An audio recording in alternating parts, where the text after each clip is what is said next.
All right. I hope you've been following the series. If not, you can see the links below. But we're talking about tests, that the Almighty sends us tests in life because He loves us and He wants us to be great. Without the tests, we'd be slacking. We wouldn't be realizing our potential. How do you know it's a test? Because it's hard. Now, 90% towards passing the test is just realizing it's a test. The next 5% is what category does it come under? The next 5% is just putting it into action. We are now on our last category. Remember the acronym? GCAM. G-C-A-M. Like God's camera. He's sending us the tasks and He's watching to see, are we going to pass? We're on our last letter, M.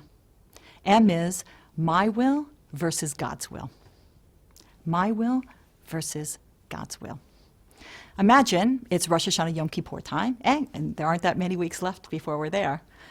Imagine that you've decided to take on a mitzvah. I always tell the women in my classes, it's a good time of year to take on a mitzvah, because the Jewish year is not a cycle. Whoa, it just seems like Rosh Hashanah was just here. It's a spiral. We're going around, but hopefully year to year, we're going up. We're making progress. If you take on a mitzvah every year, you're going up. All right. So imagine you've decided you're going to take on a mitzvah.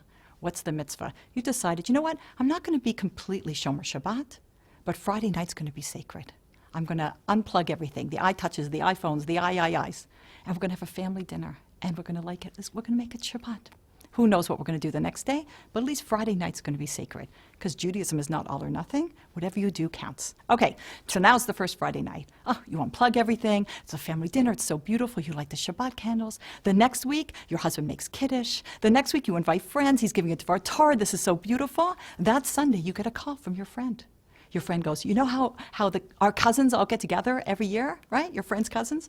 They have a cousin trip every year. She goes, well, this year, my cousins and I, we're all going to Las Vegas.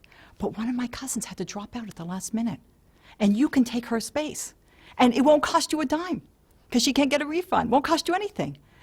All the shows, all the meals, fun, fun, fun with the girls. We leave Friday night, 9 o'clock. Are you in? Are you in? Remember, how do we know it's a test? Because it's hard. At a certain place in my Jewish journey, this would have been a test when I was first beginning. But today, I don't care what you offer me.